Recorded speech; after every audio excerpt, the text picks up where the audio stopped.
Olá, muito boa noite ou boa tarde.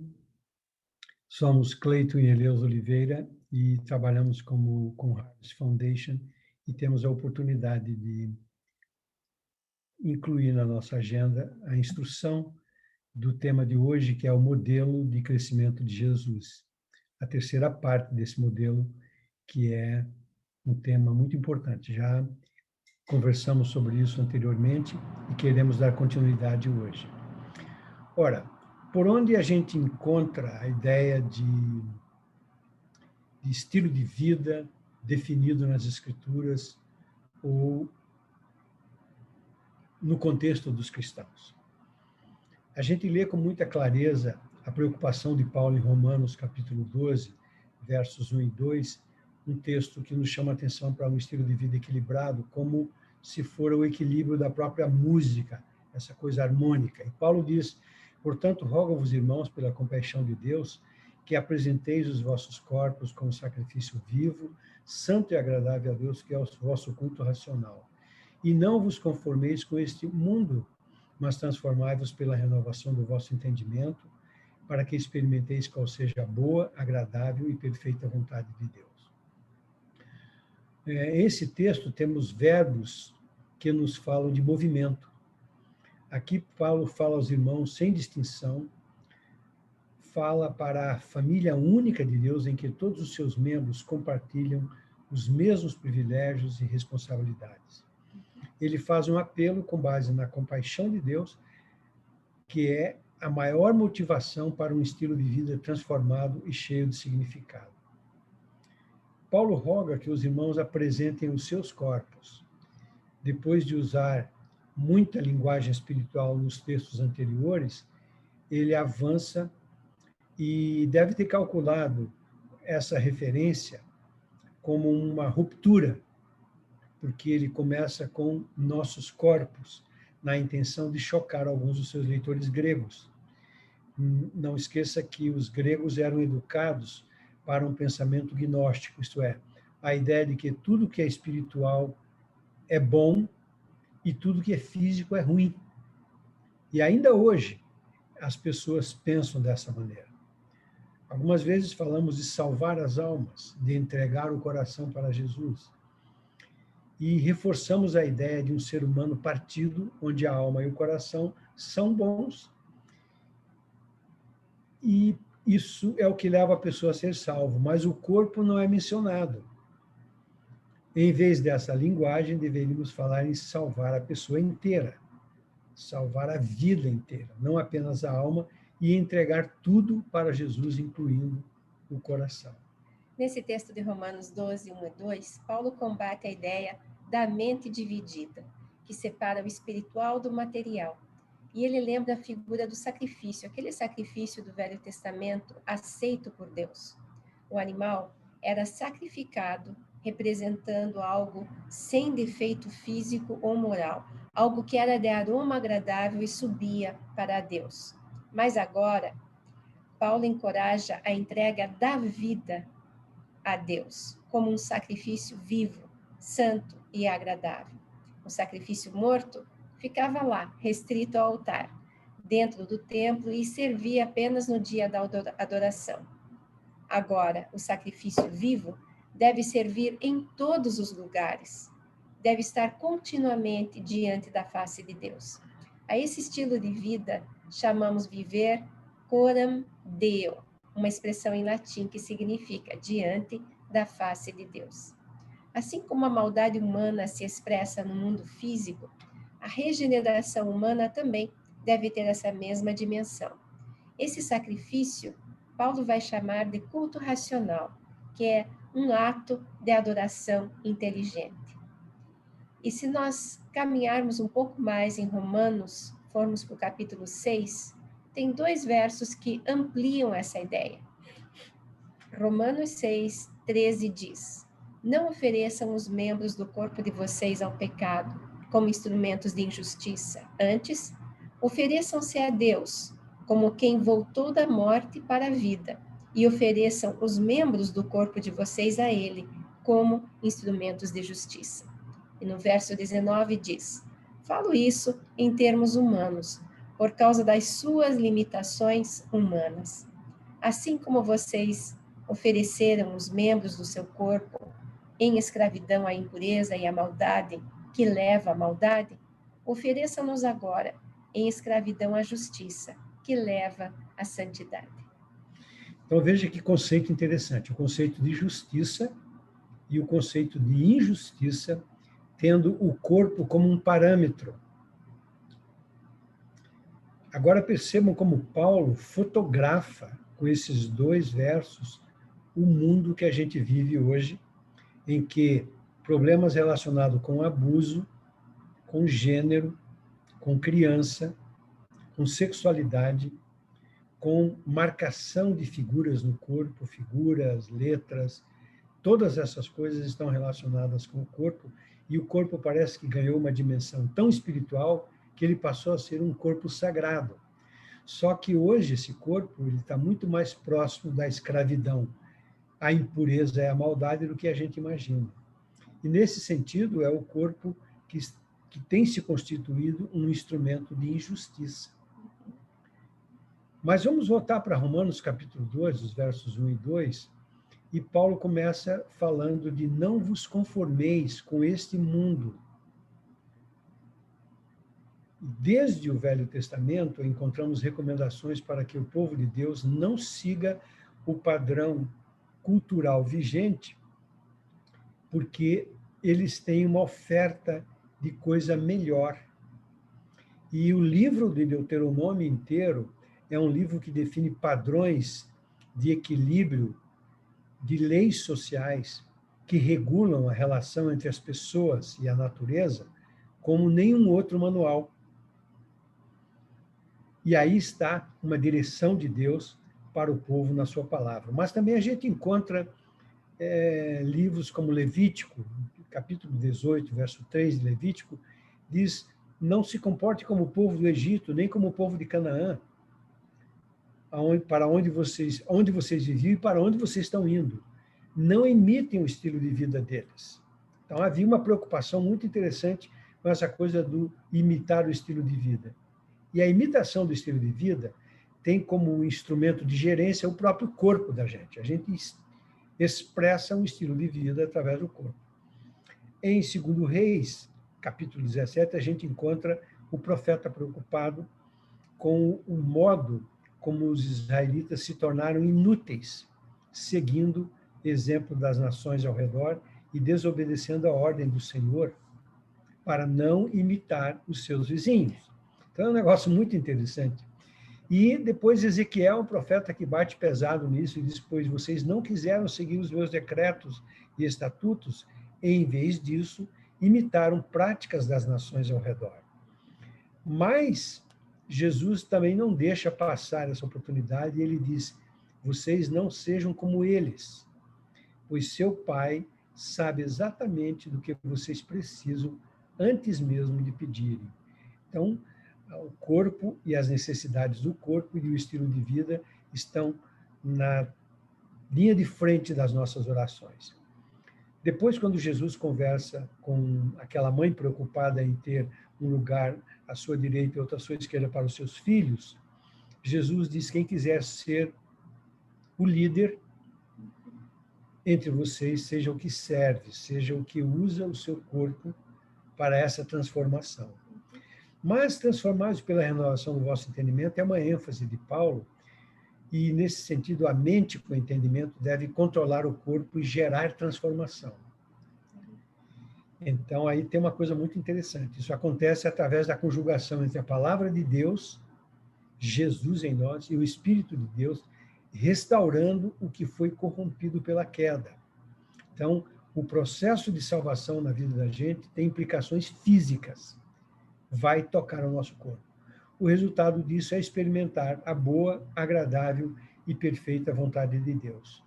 Em outras palavras, é dar ritmo à vida, desencadear mudanças positivas, dar movimento, crescer. E esse deve ser propósito da gente no longo prazo, criando dessa maneira um estilo de vida. Isso funciona como a definição de um ritmo, de uma linda melodia, onde Deus é o músico por excelência que faz os ajustes para que o tom da vida, do corpo, da alma, do espírito se harmonizem. Ora, como promover o ritmo bíblico no estilo de vida? Vamos sugerir algumas perguntas para pensar. Por exemplo, o que é uma pessoa desenvolvida? O que essa pessoa desenvolvida tem de diferente? O que é um país desenvolvido? Quais são alguns exemplos de países desenvolvidos? E uma pergunta muito importante: Jesus foi uma pessoa desenvolvida? Talvez tenhamos respostas simples e rápidas para cada uma dessas perguntas. Ora, uma pessoa desenvolvida, tecnicamente, é considerada uma pessoa rica e poderosa. Por vários motivos, até por ter um computador, por ter micro-ondas, por ter smartphone, por viver num país desenvolvido, abastado, um país exportador, pós-industrial, como, por exemplo, o Japão, os Estados Unidos e a própria China.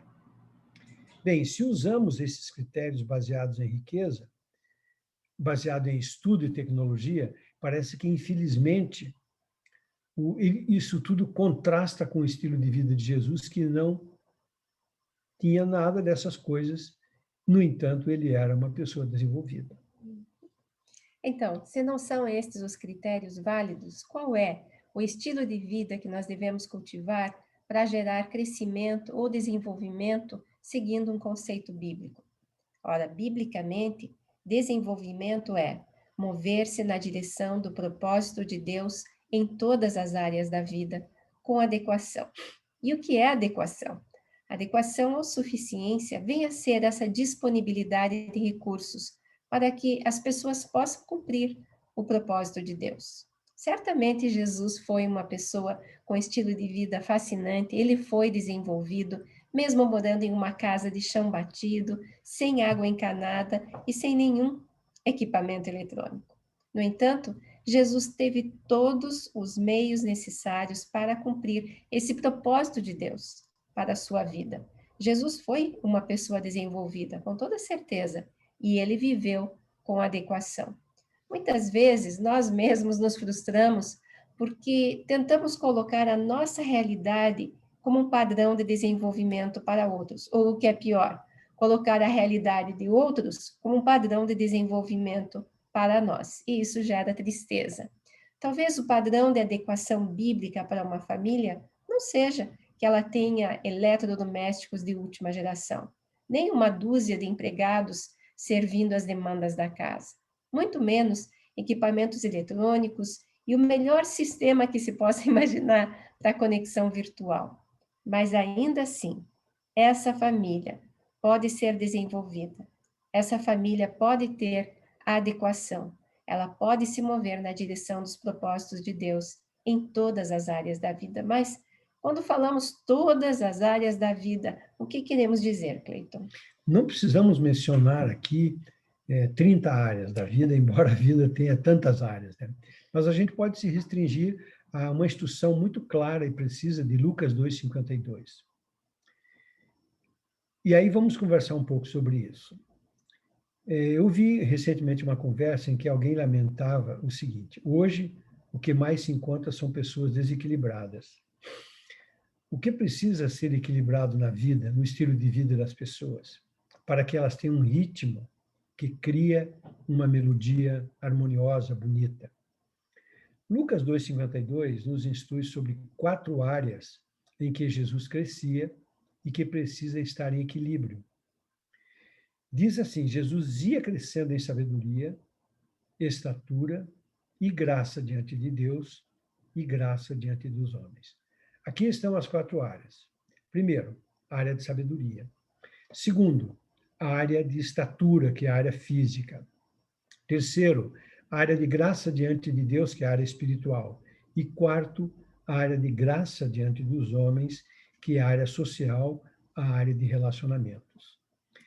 Para esclarecer, poderíamos pensar em usar alguns verbos para cada uma dessas áreas. Por exemplo, na área de sabedoria, nós podemos pensar no verbo conhecer, praticar ensinos, ler, estudar, explicar, refletir, extrair conceitos, assistir aula, pensar, discutir. Está aí uma ideia clara de verbos sobre sabedoria. Área física, trabalhar, lavar, consertar, fazer regime, vestir, exercitar, construir. Área espiritual, orar, ler as escrituras, ir à igreja, testemunhar, exercitar-se em um jejum, por exemplo, que às vezes não precisa ser o jejum do alimento, mas pode ser o jejum da internet. Funciona. E a área relacional, cultivar amizades, telefonar, ir a festas, pedir desculpas, perdoar, comunicar. Todas essas informações estão relacionadas com os verbos de ação, alguns pelo menos, dentro da área de Lucas 2:52. Essa referência a Lucas capítulo 2 tem uma história muito linda que vale a pena rever. Ela está em Lucas 2, versículos 41 a 52. E é a história tão familiar de Jesus e seus pais indo ao templo para celebrar a festa da Páscoa. Na vida de Jesus, nós vemos como ele se movia e como ele crescia nessas 4 áreas. Vamos ver? Primeira área, sabedoria. Onde Jesus vivia, existia um espaço de diálogo entre doutores e meninos, e eles conversavam sobre o temor do Senhor. Nessa história bíblica, lá encontramos Jesus, entre os sábios da sua época. Afinal de contas, Jesus tinha sido instruído, ele sabia ler e sabia escrever. Então, sabedoria não é estudo, mas é considerar a Deus nas situações da vida, tendo como fonte principal de orientação a própria palavra de Deus, a Bíblia. E a partir dela, o Espírito Santo ativa conhecimento humano para nos ajudar a abençoar a nós mesmos e as pessoas que estão à nossa volta. Quando nós pensamos em sabedoria, é dar importância à prática, mesmo de coisas simples, como, por exemplo, promover uma leitura edificante, aconselhar alguém, ajudar alguém a ler e a escrever, encorajar pessoas e favorecer com que elas estudem. A segunda área, na área física, vemos que entre os israelitas, uma forma de abençoar os filhos era ensinar-lhes um ofício, para que as suas necessidades físicas fossem atendidas. E nós sabemos que Jesus recebeu esse legado do seu pai, de José, que ensinou a ser um carpinteiro. Devemos ajudar assim as pessoas a trabalhar, a cuidar bem da sua casa, a tomar vacina, a fazer planejamento familiar e exercitar-se regularmente. O que mais, querida? Área espiritual, a terceira área. Os pais de Jesus foram zelosos em cumprir os preceitos da lei, tendo apresentado quando bebê e levado ele como menino à sinagoga quando ele tinha 12 anos. Provavelmente ele tinha outra sinagoga onde morava, mas a sinagoga de Jerusalém era, digamos assim, top, todo mundo queria ir para lá. Várias vezes encontramos a descrição de Jesus orando e lendo as Escrituras no templo. Portanto, devemos orar, estudar as Escrituras, cultuar e decorar textos bíblicos, pensando que essa área espiritual é vital e ela é ensinável. Você pode ensinar uma criança a fazer essas coisas. Área social. Jesus cresceu em uma família com relacionamentos saudáveis. Brincava com pequenos artefatos de madeira e argila, com certeza, e conhecia expressões de afeto. Lucas relata que sua família tinha amigos, os companheiros de viagem que o acompanharam na ida para a festa no templo, para o tempo da Páscoa, e devemos cultivar amizades como eles cultivavam, compartilham as suas refeições, perdoavam, participavam das festas, e parece mesmo que a família de Jesus tinha uma intensa relação social com seus vizinhos e com seus parentes. Então, precisamos ajudar uma mesma pessoa ou família nessas 4 áreas para que se desenvolva com equilíbrio. Quando trabalhamos com equilíbrio nas 4 áreas, estamos seguindo o modelo, o estilo de vida de desenvolvimento de Jesus. E aqui cabe uma pergunta interessante. Como definimos estilo de vida?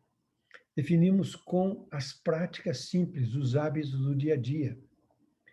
Para criar ou para pensar em estilo de vida, basta pensar nos hábitos que nós vamos formando gradualmente. E para sair da estagnação para o movimento, devemos ter hábitos que dão ritmo e criam melodia. Isso acontece quando vivemos para promover o propósito de Deus. Especialmente promover o propósito de Deus nas áreas, como aconteceu com Jesus, nas 4 áreas. Então, o propósito de Deus e o desenvolvimento estão relacionados.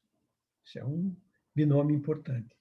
E Jesus é o nosso modelo, e a partir dele a gente pode pensar nas 4 áreas da vida em que podemos crescer como pessoa, como família, como comunidade e como nação. Para dar os primeiros passos, identifique no seu estilo de vida qual é a área mais fraca. Vamos começar por aí. Aprenda os novos hábitos que podem fortalecer essa área e trazer equilíbrio entre ela e as demais. Então, os estudos de Romanos 12, 1 e 2 e de Lucas 2, 52 nos ajudam a focalizar esforços diários com vistas ao desenvolvimento. E ao criar esses novos hábitos, aqui uma dica: faça um diário. Algumas anotações do que você fez em cada área, depois anote o resultado, fortaleça as áreas mais fracas, anote de novo o que aconteceu no seu diário, avalie, melhore, e assim você vai experimentar crescimento, desenvolvimento. A nossa oração é que cada um de vocês possa se lançar nesse empreendimento, começando com o equilíbrio das 4 áreas na sua própria vida pessoal. Lembre, o ritmo do estilo de vida vai colocá-lo em movimento e, tendo essa base bíblica, vai criar uma linda melodia. Deus o abençoe. Grande abraço.